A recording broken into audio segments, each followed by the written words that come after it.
Je suis sûr que tu as déjà entendu parler de ces hardware wallets, mais est-ce que tu sais comment on les utilise ou comment on les paramètre par exemple?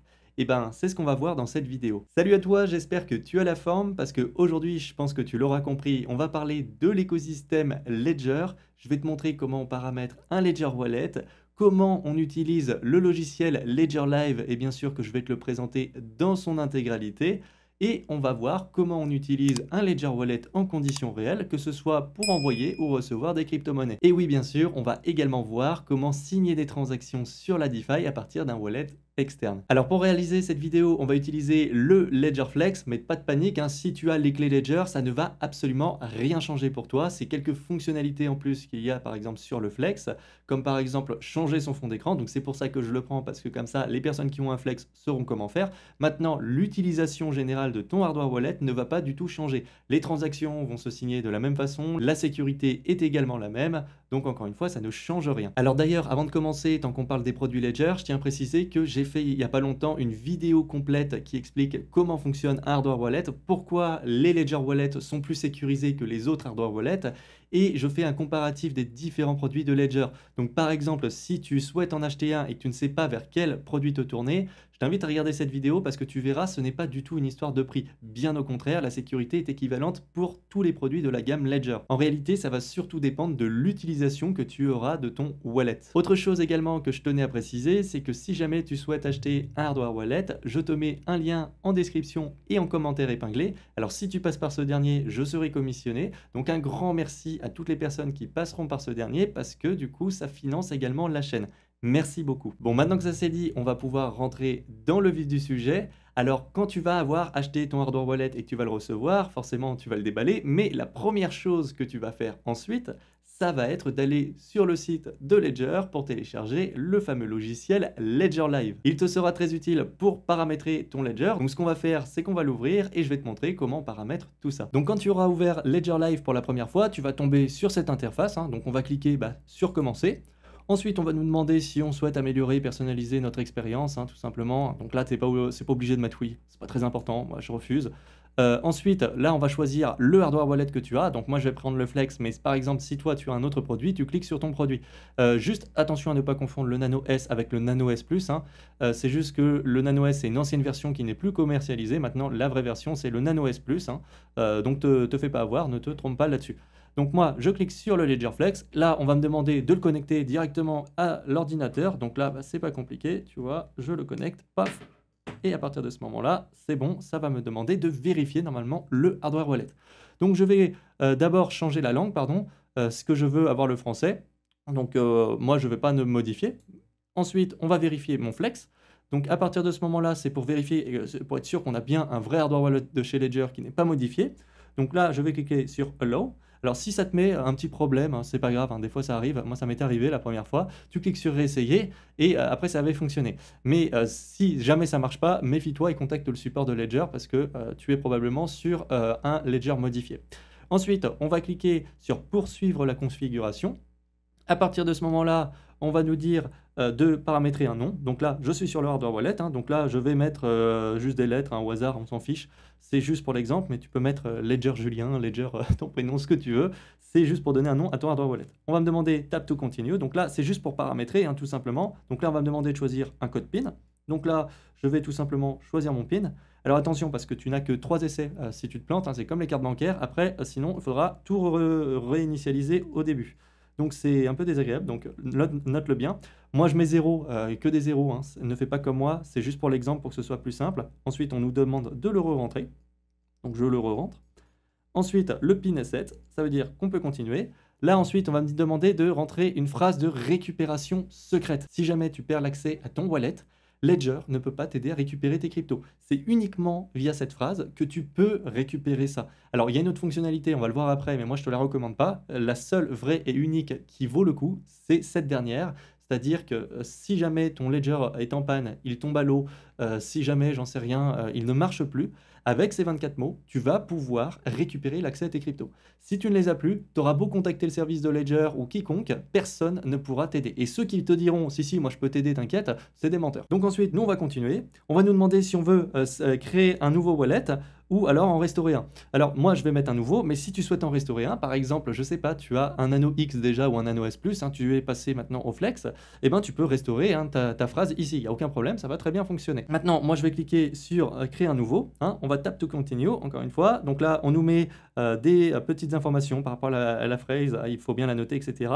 On nous dit ce que c'est, on va passer, on va aller vite, parce que ça maintenant je pense que j'en ai déjà parlé suffisamment sur cette chaîne.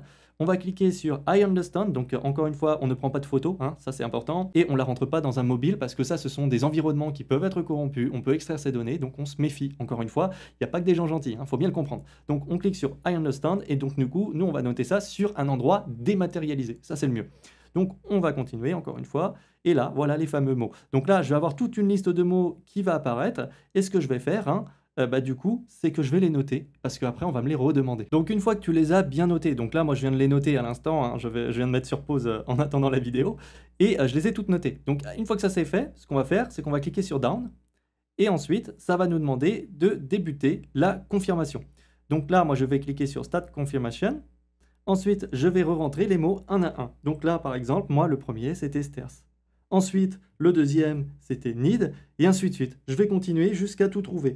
Donc je vais mettre sur pause et on se retrouve une fois que ça c'est fait. Voilà, donc je viens de rentrer du coup les mots. Donc là, à partir de ce moment-là, ça y est, mon ledger va se confirmer. Et je vais cliquer du coup sur Tap to Continue. À partir de ce moment-là, on va me rappeler des choses sur la fameuse recovery phrase, donc l'acid phrase autrement dit, ou les 24 mots, tu appelles ça comme tu veux. Donc là, on nous dit c'est que pour tes yeux uniquement. Ensuite, on me dit de ne pas la partager. On me dit de ne pas la perdre non plus. Et ensuite, on me dit que j'ai le contrôle. Donc sous-entendu qu'à partir de ce moment-là, je peux commencer à utiliser Ledger. À partir de ce moment-là, je vais cliquer sur continuer. Je vais continuer à paramétrer Ledger Live. Bien sûr qu'après, je te montre comment l'utiliser. Donc à partir de ce moment-là, on revient sur mon écran. Et là, on va me demander si je veux une sauvegarde numérique. Alors ça, c'est avec... comment ça s'appelle, avec la fonctionnalité Recover. Alors il met populaire, mais non, clairement c'est pas populaire, moi je ne partage pas cet avis. J'ai fait une vidéo complète sur le sujet, je t'invite vraiment à aller la voir au passage. Alors c'est pas du tout le diable non plus, comme certains essayent de le prendre parce qu'ils n'ont rien compris de comment ça fonctionnait, mais par contre moi je trouve que ça va contre les valeurs de la crypto, c'est pas pour ça que ça a été fait à la base, et donc moi je considère que ok, Ledger a essayé de toucher une autre audience, et pourquoi pas. Mais par contre, pour les personnes qui s'intéressent vraiment aux crypto, c'est pas du tout cette fonctionnalité qu'il faut utiliser. Donc voilà, à partir de ce moment-là, je veux dire que la version papier me suffit, je clique sur compris. Là ensuite, on va me demander de télécharger les applications, donc je vais mettre oui parce que ça va me mettre Bitcoin et Ethereum, ce sont les plus populaires. Donc là, ça va me les télécharger, tu vois sur mon wallet, là je vais avoir des barres de chargement qui vont apparaître. Alors voilà, c'est bon, elles apparaissent, ça a pris un petit peu de temps. Et pendant ce temps-là, je vais aussi t'expliquer ce que sont ces fameuses applications. Ce qu'il faut comprendre, c'est que sur Ledger, quand tu vas vouloir envoyer ou échanger des crypto-monnaies sur un réseau, donc par exemple Bitcoin, il va falloir au préalable télécharger l'application Bitcoin. Si tu n'as pas cette application, tu ne peux pas tout simplement interagir avec ce réseau. Tu n'auras pas de clé privée, de clé publique, etc. Donc tu dois télécharger l'application et quand tu vas vouloir utiliser un wallet pour envoyer des cryptos, il va falloir ouvrir l'application manuellement. Ça permet vraiment de compartimenter les différentes applications qu'il y aura. Et donc, même s'il y en a une qui est hackée, par exemple, bon courage déjà juste pour en avoir une, mais à partir de ce moment-là, même si une était hackée, les autres ne le seraient pas. Donc là, en l'occurrence, je viens de télécharger les applications Bitcoin et Ethereum. Ça veut dire que je peux avoir une adresse Bitcoin, une adresse Ethereum, même plus que ça, et je vais te montrer après comment faire. Donc là, c'est parti. À partir de ce moment-là, on me dit est-ce que tu veux aller plus loin pour le flex, donc là, personnaliser le fond d'écran, etc. Je vais te le montrer après comment faire en te montrant comment fonctionne Ledger Live. Je vais cliquer sur plus tard et voilà, on apparaît du coup sur l'interface Ledger Live. Bon, voilà pour la partie paramétrage. Maintenant, je vais te présenter Ledger Live tout simplement, toute l'interface, et on va voir aussi comment tu peux l'utiliser. Alors, nous voilà sur l'interface principale quand tu l'ouvriras. Alors moi, au préalable, j'ai importé directement un compte, donc c'est le wallet que j'utilise pour tous mes tutos vidéo, donc tu verras tout l'historique de transactions, etc. ici. Alors, on va y revenir après sur cette interface. Avant, je vais te présenter les différents onglets rapidement. Donc ici, tu retrouveras les paramètres. Ici, tu auras l'aide. Là, c'est pour masquer le solde, si tu as des yeux derrière toi. Ici, ça sera les notifications, par exemple, s'il y a des nouvelles choses qui arrivent sur Ledger. Là, c'est pour synchroniser le solde, c'est-à-dire que là, si tu as fait une transaction et tu as pas le montant qui apparaît encore, et ben, tu pourras synchroniser comme ceci. Et ici, du coup, tu vas voir les onglets principaux. Alors, avant de parler des choses les plus intéressantes, on va quand même parler des paramètres parce qu'il y a quand même 2-3 petits trucs qui vont peut-être t'intéresser. Alors, tu as plusieurs onglets dans les paramètres, hein. Donc, le général, tu vas retrouver la devise préférée. Donc, par exemple, si tu souhaites que les prix soient affichés en euros, tu pourras le changer ici. Moi, je préfère rester en dollars, j'ai l'habitude de ça. Ensuite, on va avoir la langue d'affichage. Donc, généralement, on va vouloir le français, mais si tu veux l'anglais, tu le peux aussi, par exemple, ou d'autres langues. La région, c'est surtout pour afficher les formats de date, les heures et les nombres quand tu vas avoir des crypto-monnaies, parce que suivant où tu te trouves dans le monde, les transactions ne se feront pas à la même heure, etc. Tu vas avoir le mode aussi, donc là moi j'ai mis en clair, mais tu peux mettre si tu veux en sombre, hein, il n'y a pas de problème là-dessus. Tu vas avoir ensuite Ledger Sync, donc ça c'est pour synchroniser tes comptes Ledger avec d'autres appareils, hein. Donc par exemple là je vais utiliser ça sur Ledger Live.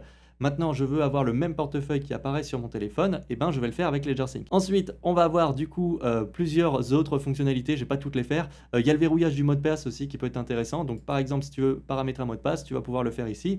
Alors, je précise que ce mot de passe ne va pas sécuriser tes crypto-monnaies, mais il va juste protéger ton interface Ledger Live. Autrement dit, personne ne pourra aller dessus et consulter ce que tu as en portefeuille et combien tu as.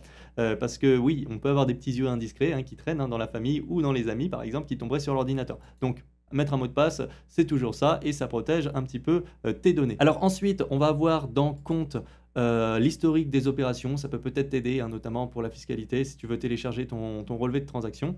Après, voilà, tu as d'autres sections, je ne vais pas toutes les faire. Le à propos, bon, on s'en sert pas trop du à propos, hein, la version, les conditions d'utilisation politique de confidentialité.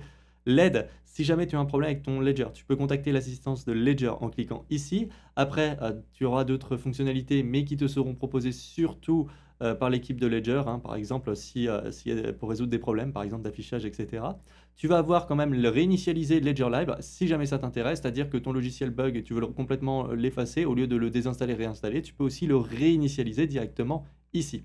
Ensuite, tu vas avoir des fonctionnalités expérimentales. Alors là, ça reste encore une fois expérimental. Donc par exemple, tu veux connecter un Bitcoin pour ceux qui connaissent avec Umbrel, tu vas pouvoir le faire ici. Maintenant, pour moi, la fonctionnalité qui va intéresser le plus grand nombre, c'est le mode développeur, parce que tu vas pouvoir afficher certaines applications qui sont en test. Par exemple, pour moi, je sais que pour Torchain, qui est une blockchain que j'apprécie, eh ben, cette blockchain, elle n'est pas supportée directement dans les applications Ledger nativement. C'est-à-dire qu'il va falloir que j'active d'abord le mode développeur parce que, encore une fois, l'application n'est pas officialisée. Alors, attention, ça veut dire que aussi l'application peut comporter des bugs, etc. Parce qu'elle est toujours en phase de test. Ça, c'est important à prendre en compte. Maintenant, voilà, si certaines applications t'intéressent et sont en mode développeur, eh ben, il va falloir forcément l'activer, ce mode. Donc voilà pour les paramètres. Je ne vais pas plus te saouler avec ça parce qu'en plus, à chaque fois, tu as un petit résumé dessous. N'hésite pas à mettre un commentaire hein, si jamais tu galères sur quelque chose, je pourrais te répondre. Mais nous, on va passer vraiment à la partie la plus intéressante hein, qui va être du coup celle-ci. Alors, là, du coup, j'ai le solde de mon portefeuille que tu vois qui a évolué au cours du temps. Donc là, c'est depuis le début. Tu vois bien que par exemple, là, c'est le 15 juillet que j'ai créé mon wallet. Hein, c'était en 2023. Donc c'est là que j'ai commencé à faire des tutos avec ce dernier. Et après, bon, il y a eu des fluctuations au cours du temps. Donc ça, c'est tout simplement un petit résumé graphique de l'évolution de tes portefeuilles crypto. Alors, tu vas avoir les tendances ici qui vont s'afficher. Moi, ça ne m'intéresse pas du tout, mais voilà, hein, tu vois bien que tu as le super PP, encore une fois, coin avec des fondamentaux, bien entendu. Et tu vas avoir ensuite la répartition de ton portefeuille. Donc là, tu vois bien que sur celui-ci, par exemple, je suis majoritairement sur de l'ETH, sur Arbitrum. Après, voilà, j'ai d'autres actifs également. Mais ça, c'était vraiment pour les tutos que j'ai eu des cryptos différentes. Ensuite, là, je vais avoir le résumé des transactions, hein, les dernières qui sont arrivées, si je souhaite la voir. Donc là, j'ai tout l'historique. Je vais avoir, si je remonte ici, l'onglet marché. Donc dans marché, je vais retrouver l'état du marché actuel, hein, tout simplement, avec toutes les crypto-monnaies si je souhaite en suivre. Donc je peux les acheter, les swaps, mais je vais te montrer comment faire avec les différents onglets si jamais ça t'intéresse. Tu peux en ajouter en favori, et après tu peux changer la devise, hein, la période, et afficher tout, hein, ou alors juste les actifs, par exemple, favoris. Ça, c'est toi qui vois. Moi, honnêtement, je m'en sers jamais de cet onglet. Tu vas avoir l'onglet compte. On va y revenir après parce que c'est ici qu'on va gérer tous les wallets crypto qu'on va avoir. Tu vois, par exemple, Arbitrum, je peux le supprimer, mais je pourrais en créer un deuxième, par exemple. Hein, on va voir ça après. On va avoir ensuite l'onglet Discover. Alors, Discover, il peut être très utile. Alors, on propose bien sûr Ledger Recover, mais tu l'as compris, moi, je suis vraiment pas fan, hein, donc je rentre plus dans le détail par rapport à ça. Mais dans l'onglet Discover, en fait, tu vas pouvoir retrouver tout un tas d'applications. Alors, soit pour tout simplement acheter des crypto-monnaies, etc. MoonPay, par exemple, hein, c'est un service centralisé. Il y en a d'autres, mais tu vas pouvoir aussi retrouver des des applications décentralisées. Par exemple, ici, j'ai OneInch, j'ai Paraswap qui est ici, et après, si je descends, je vais en avoir d'autres. Et ça, le gros avantage en fait de Ledger Recover, donc tu peux chercher des applications directement ici. Hein. Donc par exemple, si je tape OneInch, hein, donc là par exemple, tu vois, il vient d'apparaître juste en tapant le début. Donc là, à quoi est-ce que ça va me servir? Bah, tout simplement d'avoir accès directement aux applications décentralisées depuis Ledger Live. Et surtout, ce qu'il faut comprendre, c'est qu'en passant ici, tu es sûr d'être sur des applications où il n'y a pas de blind signature. Autrement dit, ton hardware wallet va pouvoir bien décoder les transactions que tu vas signer et donc du coup, tu auras une totale transparence à ce niveau-là. Tu es sûr aussi d'être sur les bonnes applications qui sont référencées par Ledger, donc normalement, tu ne devrais pas avoir de problème. Donc ça peut être sympa aussi, hein, surtout pour les débutants qui veulent essayer un petit peu la DeFi mais qui connaissent pas trop encore les risques, etc. Moi, je te recommande quand même de te bien te renseigner quand même avant, mais de commencer par là, c'est aussi quelque chose qui devrait normalement te permettre de pouvoir faire des transactions sur la DeFi dans des conditions plus safe. On va avoir aussi l'onglet envoyer recevoir, on va voir ça après, hein, bien sûr, j'y reviens. On va avoir l'onglet gagner. Alors là, ça va surtout concerner tout ce qui va être stacking. Hein. Donc tu vas pouvoir générer des revenus passifs. Donc là, tu vois, j'ai Cardano par exemple qui me propose un APY de 2,78%. Attention aux rendements qui sont affichés, il y a d'autres choses à prendre en compte et j'ai fait une vidéo complète sur le sujet, donc je ne vais pas aller plus loin, mais voilà. Avec Ledger, tu vas pouvoir stacker, ça fonctionne très bien. Tu vas pouvoir aussi acheter et vendre des crypto-monnaies. Alors moi, je ne suis pas fan de ce service hein, parce que ça fait passer forcément par des services centralisés qui prennent plus de frais en général. Donc même si des fois tu as des promos qui peuvent te permettre du 0% de frais, donc là oui ça peut peut-être être intéressant, mais fais quand même attention au prix auquel on te vend la crypto parce qu'ils peuvent se prendre aussi une commission de cette forme-là. Donc fais attention. Ensuite on va voir l'onglet swap. L'onglet swap, qu'est-ce que c'est? Bah, c'est tout simplement pour échanger des cryptos contre d'autres cryptos. Donc je veux échanger par exemple ici, ça me propose de l'USDT sur Ethereum contre des Ethers. Et bien là, je vais pouvoir le faire et ça va me proposer du coup directement un service pour ça. Alors, il y a des services centralisés et décentralisés, donc il faudra que tu sélectionnes le tien. De toute façon, tu as tout qui est expliqué ici. Moi, dans tous les cas, je ne l'utilise pas, ce service. Mes swaps, je les fais via un autre outil que je vais te montrer tout à l'heure et que j'ai déjà présenté sur cette chaîne. Hein, il n'y a pas de secret, c'est LamaSwap. Maintenant, LamaSwap, attention, il n'est pas référencé sur Ledger Discover, donc il faut faire quand même confiance. On y revient après. Tu vas avoir aussi l'onglet parrainage. Donc ça, c'est si tu souhaites parrainer des amis, tu peux aussi toucher quelque chose. Hein. Donc tu peux avoir jusqu'à 20 USD en Bitcoin qui te sont crédités. Alors moi, en l'occurrence, si tu passes par mon lien, ça ne sera pas du tout un lien qui est ici, c'est un lien affiliation influenceur. Mais c'est pareil, je touche quelque chose hein, si tu passes par celui qui est dans la description. Donc encore une fois, merci beaucoup pour les personnes qui font ça. Tu vas avoir la carte ici. Alors honnêtement, la carte, je ne vais pas trop en parler parce que je ne l'ai pas du tout essayé, je ne l'ai jamais eu, je ne me suis même pas renseigné sur le sujet. J'ai pas envie de te dire de bêtises, donc voilà, si ça t'intéresse, je te laisse te renseigner là-dessus. Et puis pourquoi pas me dire ce que tu en penses en commentaire si jamais tu l'as déjà utilisé parce que moi je ne connais pas du tout. Ensuite, tu vas voir la fonctionnalité Ledger Recover, on te la met ici. Donc là, je ne vais pas cliquer parce que tu connais mon avis dessus. Mais voilà, si ça t'intéresse, encore une fois, c'est ici. On essaye de bien nous la mettre en évidence, hein, bien sûr. Et là, on va retrouver du coup l'onglet My Ledger. Alors l'onglet My Ledger, c'est celui qui va être vraiment le plus important parce que c'est celui qui va te permettre d'administrer complètement ton Ledger Wallet. Alors pour ça, on va cliquer dessus. Alors il va falloir connecter notre hardware wallet. Normalement, ça va me demander de le faire. Là, il n'est pas connecté, par exemple. Hein. Donc là, voilà, il me demande de le connecter. Donc ce que je vais faire, c'est que je vais le déverrouiller et je vais surtout le connecter juste après. Donc là, j'entre le code PIN, tac, et ensuite, on va le connecter, le brancher. Voici, hop là, et forcément, il faut que je le redéverrouille. Et à partir de ce moment-là, voilà, là, je vais pouvoir me connecter, je clique sur essayer. Là, ça va me demander si je souhaite accepter la connexion. Donc là, je l'autorise. Et à partir de ce moment-là, je vais avoir accès du coup au fameux onglet My Ledger. Alors, de base, des fois, tu vas avoir un petit encadré. Là, on va te dire mettre à jour le firmware du hardware wallet. Là, je ne l'ai pas. C'est plutôt rare hein, quand ils font ça, Ledger, mais ça arrive, hein, forcément, c'est pour patcher potentiellement des failles de sécurité ou pour implémenter de nouvelles fonctionnalités. Mets toujours à jour ton hardware wallet, c'est très important parce que si tu as des failles de sécurité, encore une fois, elles seront patchées ici. Donc, c'est très important de faire ça. Ensuite, ici, tu vas avoir l'état de la mémoire de ton appareil. Donc là, tu vois, j'ai différentes applications qui ont été téléchargées. Hein. J'ai par exemple même Solana. Je vais avoir ici la langue en français. Donc si je veux la changer, je clique ici.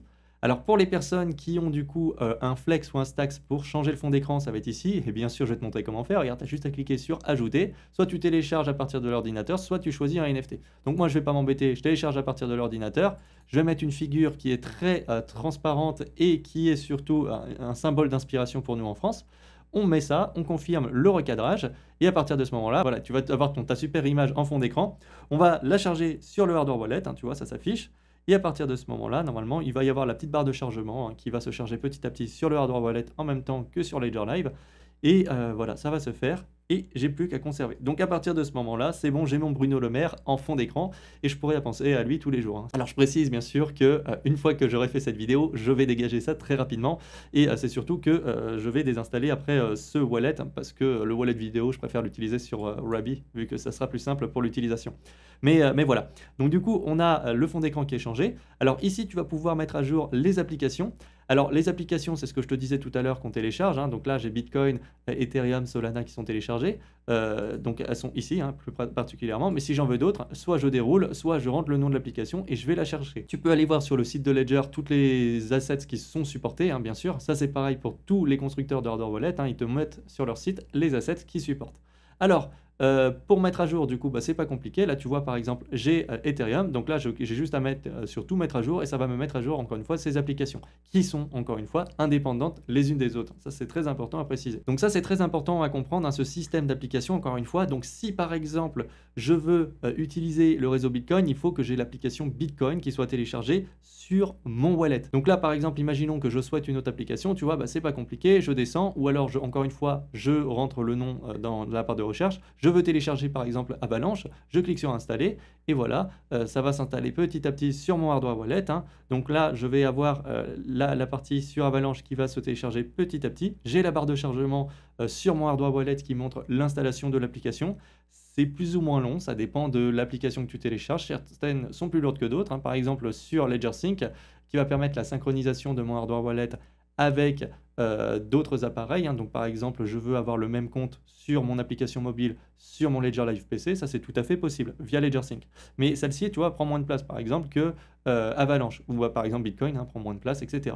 Donc là, c'est bon, j'ai téléchargé l'application et techniquement, je pourrais aller dans Compte ici et me créer mon adresse Solana. Donc je vais aller directement ici, je veux dire que je veux aller sur Avalanche, hein. Donc pardon, j'ai dit Solana, mais c'est Avalanche. Je veux créer mon adresse dans Compte. Voilà, je clique sur Continuer. Et à partir de ce moment-là, bah, il va me dire bah, mon appareil il est verrouillé. D'ailleurs, ça me fait rire parce que j'ai Bruno Le Maire maintenant. Je vais du coup réessayer en déverrouillant d'abord l'appareil. Je vais rentrer le code PIN, hein. Donc vraiment un code PIN comme ça, tu le rentres pas, hein. C'est beaucoup trop simple. Tu mets un code PIN un peu plus recherché quand même. Je vais ouvrir Avalanche, je clique sur Essayer. Et là, normalement, ça va être bon. Donc là, il va me chercher l'adresse, il va cliquer synchroniser. Alors, je sais que normalement, j'avais déjà utilisé Avalanche avec ce wallet. Voilà, j'en ai un tout petit peu. J'ai des AVAX, donc je peux créer aussi un deuxième compte si je le veux. Mais moi, je vais rester sur celui-ci. Donc, j'importe juste un compte. Je vais cliquer sur terminer. Et voilà, du coup, là, ça y est, j'ai mon compte Avalanche. Et à partir de celui-ci, bah, du coup, je pourrais avoir mon adresse, c'est-à-dire pour recevoir des crypto-monnaies. Si je souhaite créer une autre adresse à partir de l'application, c'est possible, hein. Je peux en avoir 2, 3, 4, 5, il n'y a aucun problème là-dessus. Voilà, donc pour ce système d'application, tu vois, c'est pas très compliqué en fait, hein. Il faut juste télécharger les applications qui sont sur ton Ledger. À chaque fois, tu l'ouvres, ou alors tu verras que ça va te demander souvent de l'ouvrir nativement sur Ledger Live. Tu cliques sur ouvrir et après, bah, tu vas pouvoir utiliser le réseau en question. Bon, voilà pour la petite présentation du coup de Ledger Live. Alors maintenant, ce qu'on va faire, bah, c'est qu'on va voir comment on envoie et on reçoit des crypto-monnaies et comment aussi on interagit avec la DeFi quand on va vouloir utiliser notre Ledger Wallet, par exemple, avec un wallet externe, comme par exemple MetaMask ou dans mon cas, Rabi. Donc première chose qu'on va faire, bah, c'est qu'on va repasser sur Ledger Live, hein. Je me remets sur l'interface principale. Qu'est-ce que je fais? Eh ben, je vais te montrer déjà comment recevoir de la crypto. C'est un peu particulier sur Ledger, tu vas voir, c'est tout bête. Alors la première chose, bah, c'est qu'on va aller tout simplement sur recevoir, hein. C'est pas compliqué. Imaginons que je veux recevoir sur Arbitrum, hein, ça va être très bien parce que je vais utiliser cette adresse, en plus c'est déjà mis. Je vais cliquer du coup sur continuer. Ensuite, là, ça va m'ouvrir l'application sur mon hardware wallet, hein, donc j'ai accepté. Ce qui va se passer, c'est que là, je vais avoir une adresse qui apparaît. Et la petite particularité, c'est que sur mon hardware wallet, regarde, on me demande de la vérifier. Alors pourquoi est-ce qu'on te dit de la vérifier? Parce que c'est très simple, si mon ordinateur peut être corrompu, et donc du coup Ledger Live peut être corrompu, c'est-à-dire qu'on m'affiche une mauvaise adresse, par exemple l'adresse de réception d'un hacker, par exemple, hein, et ben sur mon hardware wallet, ça sera beaucoup plus compliqué de le corrompre, hein, c'est même quasiment impossible. Donc là, je vais vérifier tout simplement que les informations sur mon ordinateur et sur mon ledger sont les mêmes. Alors si jamais un jour c'est pas la même, vraiment méfie-toi, regarde avec un antivirus ou alors réinitialise complètement ton ordinateur parce qu'il est très certainement infecté. Ensuite, bah moi, pour le coup, c'est la même chose, hein, donc je vais pouvoir copier mon adresse et je vais cliquer du coup sur confirmer. Voilà, c'est tout simplement comme ça qu'on récupère notre adresse et qu'on va pouvoir ensuite envoyer de la crypto-monnaie dessus. Alors là, en l'occurrence, je vais te montrer techniquement comment tu pourras alimenter ton ledger, donc il faudrait prendre cette adresse et envoyer de l'argent dessus. Moi, pour le coup, je vais pas me casser la tête, c'est que je vais m'envoyer directement de la crypto à moi-même pour te montrer comment on fait une transaction, enfin pour envoyer de la crypto depuis Ledger Live. Donc là, c'est pareil, soit je pourrais scanner le QR code, mais il faudrait la caméra et activer la webcam, soit je rentre directement l'adresse qui est ici, donc je vais la coller, voilà. Et ensuite, je vais cliquer sur continuer. Donc là, par la suite, on va me demander de rentrer le montant. Donc soit je clique sur maximum et je rentre tout, soit je rentre la valeur en crypto-monnaie que je vais envoyer, soit par exemple, je peux envoyer la valeur en fiat. Donc je veux l'équivalent de 10 $. Donc voilà, ça va faire la conversion pour moi. Et puis basta. Je vais cliquer ensuite sur continuer, hein. Donc là, j'ai le solde de la transaction, enfin le résumé de la transaction pardon, qui va s'afficher, hein, les frais que je vais payer, etc. Donc à partir de ce moment-là, si je suis OK, bah, je vais cliquer sur continuer. Et à partir de ce moment-là, donc là, j'ai encore un résumé de cette transaction, hein, très sommaire, et je vais voir la transaction sur mon hardware wallet. Il faudra que je la valide dessus. Donc là, en l'occurrence, j'ai de telle adresse le montant qui va partir. Ensuite, je vais avoir l'adresse de réception, je vais avoir les frais que je vais payer, hein, sur quel réseau. Donc là, forcément, l'adresse de réception, c'est la même que l'adresse d'envoi, hein, parce que je m'envoie de la crypto à moi-même. C'est un peu bizarre de faire ça, à part dans le cas où on fait Bitcoin pour faire des consolidations, hein. D'ailleurs, j'ai fait une vidéo sur le sujet, je t'invite à aller la voir, parce que pour Bitcoin, tu verras que c'est pas du tout stupide de faire ça, même il faut le faire par moment. Et pour signer la transaction, alors là, je vais tout simplement maintenir enfoncé. Si je ne maintiens pas enfoncé, tu vois, ça ne marche pas. Il faut vraiment aller jusqu'au bout pour que ça le fasse. Alors sur les clés Ledger, ça va être légèrement différent. Il faudra naviguer dans le menu et avoir la petite encoche pour dire on valide la transaction et il y aura juste à appuyer une fois. Il n'y a pas besoin de presser. C'est là sur le tactile, on a cette fonctionnalité sur le Stacks et sur le Flex. Une fois que ça c'est fait, bah, la transaction est partie. Et le gros avantage, c'est comme on est sur un layer 2 de Ethereum, hein, c'est pour ça que Arbitrum fonctionne sur l'application Ethereum, on a la transaction normalement qui doit aller très vite. Donc là, j'ai bien les 10 $ qui sont partis et normalement, hein, si je synchronise, hein, je vais avoir aussi la réception du montant qui devrait pas tarder à arriver. Voilà, je viens de réactualiser et elle vient juste d'arriver à l'instant, hein, donc tu vois, c'est pas très long. Et c'est complètement débile de faire ça sur le réseau, mais si tu veux tester aussi, tu peux regarder comme ça. Mais voilà comment on envoie de la crypto-monnaie directement avec Ledger Live. Alors maintenant, la question qu'on pourrait se poser, c'est comment on va faire le swap. Alors vraiment, le swap, moi je vais aller un peu plus loin, je vais aller sur un wallet externe, mais si tu veux le faire sur Ledger Live, hein, pas de panique, tu peux le faire directement ici. Donc soit tu vas dans l'onglet swap, hein, tu te casses pas la tête et voilà, après tu choisis bien le bon intermédiaire, fais attention à ça. Soit tu vas aussi dans l'onglet Discover, essayer de voir si l'application que tu souhaites utiliser, elle est disponible. Comme ça, tu es tranquille et tu restes dans l'écosystème Ledger. Soit on va passer sur le navigateur et on va utiliser un wallet externe pour pouvoir utiliser Ledger. Donc on se retrouve du coup sur LamaSwap, hein. Donc c'est une application que j'utilise très régulièrement pour faire mes swaps. Alors il faudra faire quand même attention parce que celle-ci, là on va utiliser du blind signature, hein, la plupart du temps, donc il faut rester un minimum méfiant avec les applications qu'on nous suggère. Néanmoins, moi personnellement, j'ai jamais eu de problème, etc. Et puis bon, LamaSwap et c'est Defilama qui est derrière, c'est quand même une équipe quand même qui est un minimum sérieux et qui connaît bien la DeFi. Donc nous, ce qu'on va faire déjà avant, c'est de connecter notre hardware wallet, hein, directement à Ledger, parce que ça je l'ai pas fait et je vais te montrer comment faire, comme ça tu le sauras le faire pour tous les autres hardware wallets, pour tous les autres wallets standards, hein, comme MetaMask, etc. Parce que c'est exactement le même procédé. Tu vas juste chercher tout simplement à connecter un hardware wallet, hein, sur ton compte, donc dans les paramètres tu cherches, hein, c'est très facile à trouver généralement. Je clique ici, je vais cliquer sur Ledger, et ensuite je vais le connecter. Alors je vérifie bien sur le hardware wallet que j'ai l'application Ethereum qui soit ouverte, hein, et ensuite je vais cliquer sur Next.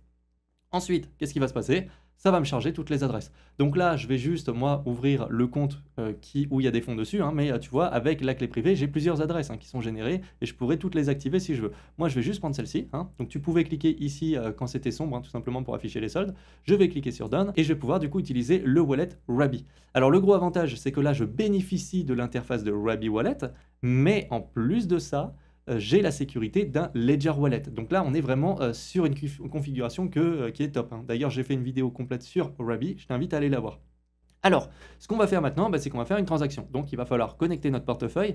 Alors, ce qu'il faut savoir, c'est que Ledger aussi, sur pas mal d'applications décentralisées, tu vas pouvoir connecter directement ton Ledger Wallet, hein. Moi, je préfère toujours passer par Ruby parce que j'ai une meilleure interface quand je signe, hein, je préfère, c'est plus agréable. Mais voilà, dans certains cas, tu pourras aussi connecter directement ton Ledger Wallet. Donc moi, je clique sur Ruby. Ensuite, je vais cliquer sur Connect et c'est parti, je vais pouvoir aller faire un swap. Donc ce qu'on va faire, bah, c'est pas compliqué. Nous, on va aller sur le réseau Arbitrum parce que c'est là où j'ai tous les fonds quasiment. Ce qu'on va faire, c'est qu'on va aller, par exemple, je sais que j'ai de l'USDC que j'avais dessus, que j'avais préparé. Voilà, ils sont là, j'ai 25 USDC. Ce qu'on va faire maintenant, bah, c'est que je vais aller échanger ces USDC contre de l'Ether. Je vais mettre max. Et là, bon, je vais avoir quelque chose qui me sera proposé. Donc j'ai KyberSwap, hein, par exemple, hein, au niveau des meilleurs en termes de frais. Donc je vais cliquer dessus. KyberSwap, c'est connu, je fais confiance. Et là, on va cliquer sur Approve. Et c'est là qu'aussi je vais pouvoir te réexpliquer certaines choses parce que je préfère me répéter tout le temps là-dessus. Quand on fait une approbation, on fait toujours attention. Parce que là, en l'occurrence, tu vois, ça veut dire que je vais donner un accès à mon wallet, mais là de 25 USDC, hein, un petit peu plus. Mais des fois, sur certaines interfaces, on va te dire un nombre infiniment grand. Donc si tu l'acceptes, ça veut dire que si jamais tu as plus sur ton wallet, on va pouvoir te pomper jusqu'à l'os. Donc fais très attention. Moi, je donne juste l'autorisation pour le montant du swap. Voilà. Comme ça, je vais signer mon approbation. Donc elle va apparaître ici. Donc là, on va me demander d'ouvrir l'application Ethereum. Je l'ouvre. Et là, voilà, ça c'est l'approbation que je vais signer. Donc je donne l'accès, hein, à uniquement 25 USDC. Je signe, et là maintenant, la transaction va apparaître sur mon Hardware Wallet. Alors là, j'ai une review de la transaction, hein, je clique ici, je vais directement vérifier ce qui est affiché, hein, donc là j'ai bien le montant, les mêmes choses que Ruby, donc c'est correct. Ça veut dire que mon wallet Ruby, bah, déjà il n'est pas corrompu, hein, parce que si c'était différent, là il faudrait que je me méfie, et il faut absolument rejeter l'information. Hein, donc je clique ici, je suis, et après pareil, je signe ma transaction. Donc là j'ai juste fait l'approbation pour pouvoir faire mon swap. À partir du moment où j'ai donné l'autorisation au smart contract d'interagir avec mon wallet, ce que je vais faire, bah, c'est que là, je vais valider le swap, et du coup, je vais lui demander, bah, viens prendre mes USDC, et du coup, donne-moi des ETH à la place. Donc là, j'ai le résumé de la transaction, hein, je clique ici, ensuite, j'ai la transaction qui va apparaître sur Ledger. Alors là, on me dit, attention, tu es sur du blind signature. C'est ce que je te disais, hein, il y a des moments sur la DeFi, tu vas avoir très souvent ça. Donc là, moi, KyberSwap, je fais relativement confiance, j'ai pas de problème là-dessus. Maintenant, si toi, tu vas faire ça sur un DEX un petit peu obscur, sur lequel tu n'as pas trop confiance, fais demi-tour, il est encore temps, d'accord? C'est pas grave, utilise un autre swap, même si on te propose des frais beaucoup plus intéressants, vaut mieux être toujours méfiant, hein, il y a toujours des gens qui vont essayer de voler tes fonds. Donc là, moi, je fais confiance parce que je connais cette application. Je vais cliquer ici sur on continue et ensuite je vais aller valider ma transaction, hein. Donc là c'est pour le tuto, je passe vite, je maintiens encore une fois et voilà, la transaction va passer. Alors au passage, je te montre rapidement sur le Hardware Wallet, si jamais tu n'as pas le blind signature activé, tu vois, tu peux aller l'activer ici dans les paramètres de l'application. C'est pareil, sur ton Ledger, sur ta clé, tu passes un petit peu les boutons, tu auras la petite roue crantée également, et tu pourras sélectionner du coup la signature à l'aveugle. Donc voilà comment ça fonctionne. Après j'ai fait mon swap, il n'y a pas de problème, tu vois, et j'ai sur mon Ruby, normalement la transaction qui est passée, il n'y a aucun problème là-dessus. Là voilà, et j'ai reçu des Ethers. Bon voilà pour cette vidéo sur l'écosystème Ledger, donc tu l'auras bien compris, c'est pas si compliqué que ça en fait, mais par contre ça sécurise réellement beaucoup plus des crypto-monnaies, hein. On sous-estime complètement, je trouve, l'utilisation des hardware wallets pour beaucoup de personnes, hein. Certains disent que ça sert à rien, c'est faux, ça sert, ça protège de plein de choses. Encore une fois, je te renvoie vers la vidéo que je te recommandais au début. Maintenant, peut-être que certains font trop confiance aussi aux hardware wallets, hein. Il ne faut pas oublier que le premier vecteur d'attaque, c'est toi-même. Attention à ce que tu signes, c'est le plus important. Une fois que tu fais bien attention à ça, normalement, il n'y a pas de problème. Si jamais tu as des questions ou des choses à ajouter, je reste ouvert, bien entendu, aux commentaires. Pareil, j'ai bientôt une vidéo sur le Flex qui va sortir, donc n'hésite pas à te mettre un petit like déjà si la vidéo t'a plu, t'abonner et activer la cloche des notifications pour ne pas louper les prochaines. Allez, je t'embête pas plus, je te dis à la prochaine, ciao!